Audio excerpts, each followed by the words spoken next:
पुण्यात एफडीएनं धडक कारवाई केलेली आहे। घटनेच्या निषेधार्थ नागरिकांनी मात्र आक्रोश मोर्चा काढलाय।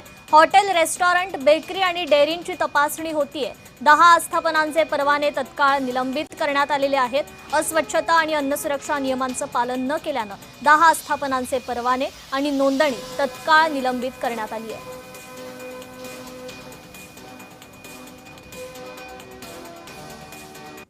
धुळ्यात अन्न आणि औषध प्रशासनानं धडक कारवाई केली आहे। 45 ठिकाणचे अन्नपदार्थ विश्लेषणासाठी ताब्यात घेण्यात आले।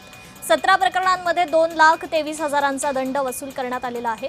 अन्न औषध प्रशासन विभागानं 1 एप्रिल 2026 पासून कारवाईचा मोठा धडाका जिल्ह्यात सुरू केलाय।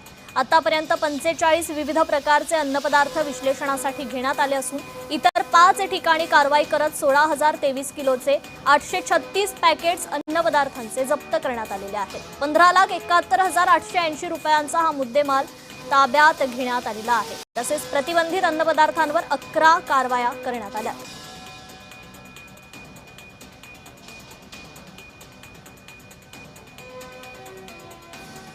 हॉटेल आणि रेस्टॉरंटच्या विशेष मोहिमेमध्ये आम्ही अस्वच्छता आढळल्याच्या कारणावरून